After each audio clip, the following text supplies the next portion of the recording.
Aren't you gonna miss me? I'm milling about with Sadie Bones. I love saying that name.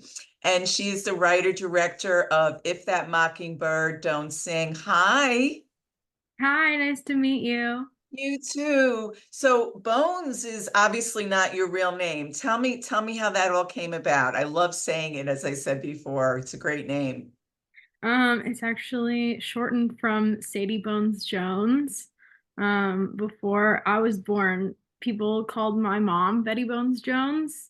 And then they started calling me Sadie Bones Jones. So I've kind of always been referred to as SBJ, Sadie Bones Jones, Sadie Bones, Bones if I was in trouble since I was a kid. Yeah. What do your parents say when you've been like, when they want to send you to your room? What do they say? Well, they haven't been able to send me to my room since I was 17 years old. I moved out early. Yeah. How old are you now? 19, yeah? 19. Oh, I cannot get over you. First of all, this movie is so wonderful. And I think you got started making movies when you were like 8. Is that true? That is true, yes. Wow. Wow. So tell us this story. Tell us how you got involved. I've honestly always wanted to make movies since I was a little kid. I was definitely the annoying child being like, Mom, Dad, I've made a play. Now come watch it for 5 hours. And the second I got my hands on iMovie when I was pretty young, I was like, this is great. Now it's permanent. Now I can make people watch it over and over and over again. Did all the film classes, all the camps, What until camp did you go to? I did the film program through Manhattan Youth, where I grew up. I did majored in film for high school at the Frank Sinatra School of the Arts. Uh-huh. I did the film program at the Frenchwood summer camp. I was gonna say that's the big one. Yeah. Yeah. Yeah, yeah, I did. Kind of did everything I could until I was like, all right, please just let me make one now. I'm ready. I've been preparing for this my entire life. Yeah, up until now. So how did you know what to talk about at 8 years old? I mean, what were your feelings like? What did you want to get out there? My mom gave me advice when I first started kindergarten. I didn't know how to make friends because I'm an only child and I'm weird. She was like, just, play by yourself, do what you do at home, and people will come. So I just started making up stories for myself. And she was right. People did, they wanted to be involved in like the little worlds I would build for myself. And eventually that turned into the first short film I ever made when I was 8 years old. Um, and I was 8, so it was about the president coming to visit his family where some prank war is going on. It wasn't very streamlined, but the point was to, like make a community for myself. Um, and I've continued that. And you knew that I'm amazed. Like you knew that at 8 years old. That was like an innate feeling. That's amazing. I didn't know how else to make friends. Yeah, that's wonderful. So, of course, your parents are Kevin Corrigan and Elizabeth Berridge, and your mom was also an EP on this movie, and your dad was in the movie too.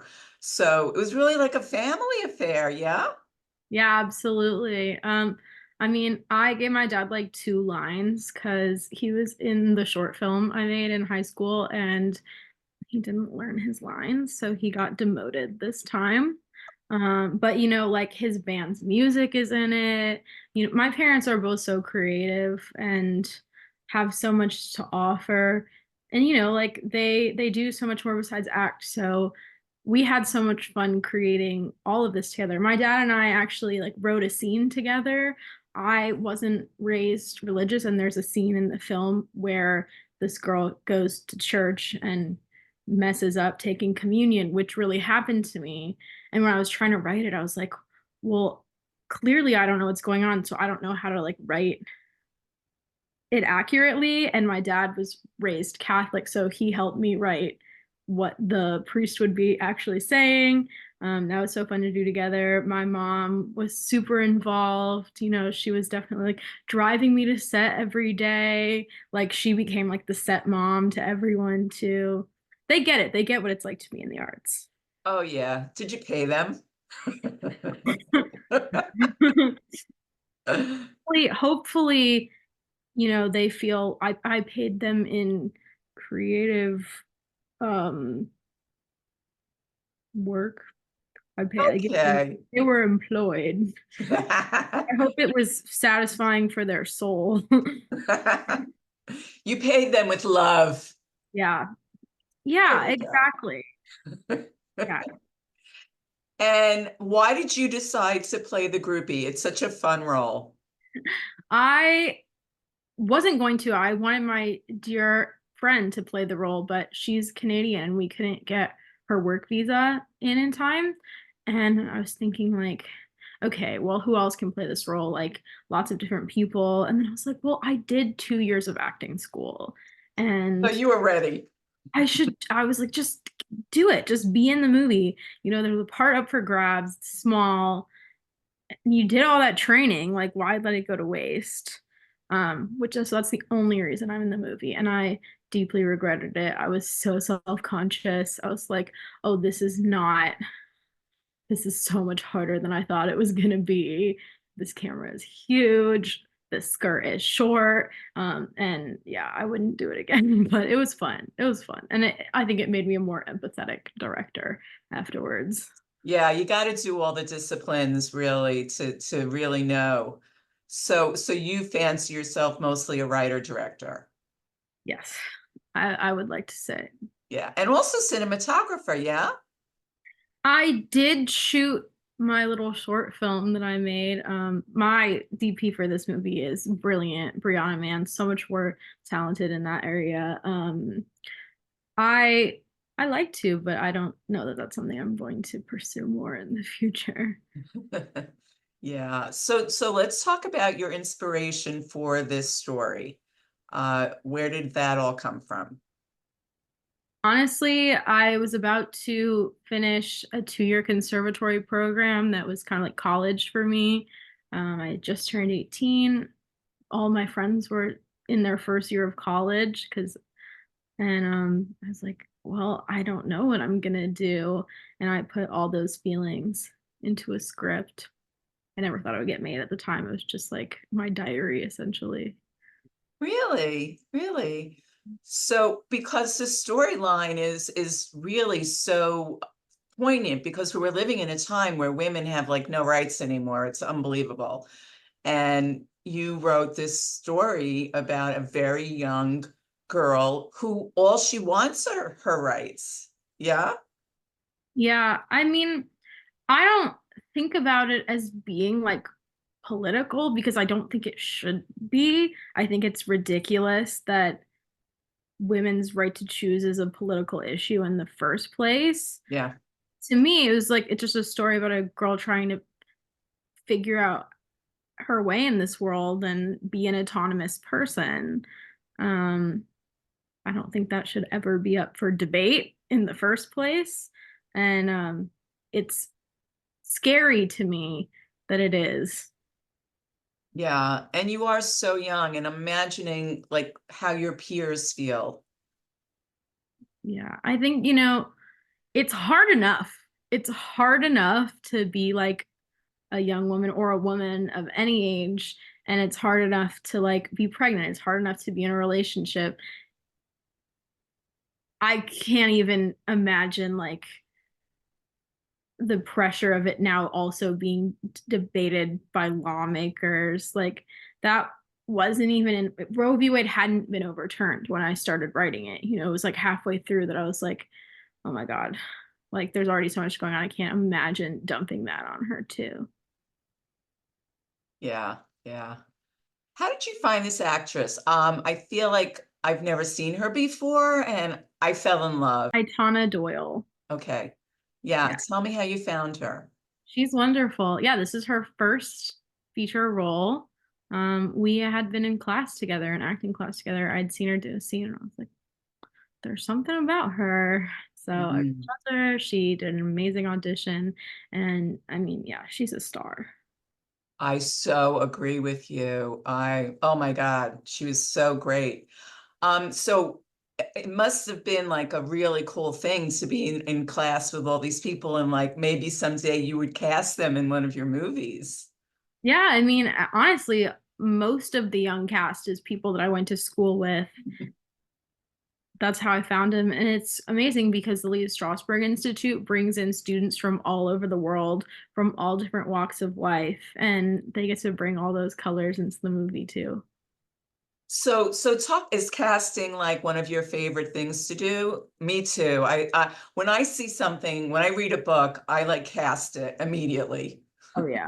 I feel like, you know, casting is to filmmaking as like paints are to making a painting. Like it's so much fun. And, I grew up with two actor parents. I'm very familiar with actors and their temperaments. And, I have a soft spot for them.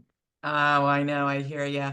So as you were making this movie, did you have any kind of jitters or was it always sort of smooth sailing? Because you had it all planned out, I imagine. I didn't have time to get jitters, I would say. No one knew how big the project was going to get. Originally, it was just me and my friend Ava, who plays the older sister, who were She's like, wonderful too. yes, she's amazing. We're like, we're Yeah. just gonna make this movie. And then it was my producer, Mandy Ward, who signed on and really elevated it beyond what I ever could have imagined for myself. And I honestly didn't realize like how much it had grown until day one on set. And I was like, all right, I'm here. There's a truck and there are a lot of people. Let's do it. Like, no time to be nervous. Yeah. Where did you shoot? We shot all throughout New York, a lot in Staten Island, a little bit in my parents' home in Queens, and we shot in New Jersey. We shot in my one of my childhood best friend's home in Great Barrington. We were everywhere. Oh yeah. Where in Queens? In Astoria. Oh, well, I'm not too far off. Pretty Oh wow, close. yeah, We're yeah. neighbors. Oh my gosh, we should be doing this in person. We should have, had I known. I know the whole Zoom thing is like whatever. Yeah. So what do you hope audiences get from seeing the movie? What are you trying to say in a way? I think that everyone will have their own unique experience when they watch it. I hope, if it's someone of my generation, they feel seen in a way they maybe haven't before because we don't have a lot of Gen Z filmmakers yet. I hope that they feel accurately represented. I feel like, you know, we've had audiences who've had reactions to it that I didn't expect. Like, for some reason, like older skater men have really liked the movie, which is something I never expected, and have their own unique experience from it. Like it's had audiences I couldn't imagine would like it because it felt so unique and personal to me. I hope, that everyone can just relate to trying to find your way and making mistakes. And I hope they can enjoy hearing a new voice. And you're such a great new voice. I'm watching this and I'm thinking we need more of Sadie Bones. I mean, I think that like everyone has a unique story to tell, and I'm very lucky to have been given the opportunity to tell mine because normally people aren't like, here, you're 18, let's make a movie. Um, but Yeah. they should, and I think like I always say, whether you're 18 or 80, like more people should be getting their stories out there. Absolutely. So what's your next story? My next film is very personal to me. It's about a teenage girl who is visited by God to inform her that her childhood best friend has passed away. And because it was an unexpected passing, she is in charge of planning his afterlife. Wow. Sounds morbid, but it's a comedy. No, it sounds really interesting. And before you were talking about your relationship to religion, so it really makes sense that you would explore this. I guess it is a kind of interesting through line. Yeah, I think Mockingbird turned out to be much more spiritual than I intended. There's lots of tarot cards and psychics and things like that. Um, you kind of, I mean, I've been so lucky in life that like I feel like there must be something to thank for that, you know. I'm trying to figure it out. Yeah, you have some time. So before I let you go, there is a tattoo that you have, and I want to hear the story behind that because you know what they say about tattoos, right? You don't. What did I say? It is a permanent reminder of a temporary feeling. Oh, I love that. Hopefully it's not a temporary feeling. Hopefully it does stick with me for the rest of my life. It was my first tattoo. I was in pre-production for Mockingbird, and I was invited to go to a special screening of White Noise. Um, and Greta was there. Greta Gerwig was there, and you know I'm a huge fan of hers. I love everything she's done, and I had my A24 Lady Bird book with me, hoping that she would sign it. And I mean, she's like the sun. She's this beautiful goddess woman, just radiating this magical energy. And she signed it to Sadie, go make your movies. Actually, I saw Greta Gerwig. And of course, I had just turned 18. So I was like, well, I need this on me forever now. And the very next day, I went and I got it tattooed. Oh, go make your movies. I Yeah. love it. Yeah, it's special to me. It's a hard industry to be in, so it's nice to have like that little motivation when I feel like it's getting too hard. And also just why I do this. And she's so special. I hope I can be half the director that she is one day. Oh, I think you've got a tremendous career ahead of you, and I cannot wait for your next movie. Thank you. We'll have to do it in person. Yes, Astoria Girls. Yeah, the Queens girls. Thank you, Sadie, so much. It was great to meet you. It was great to meet you too. Thank you.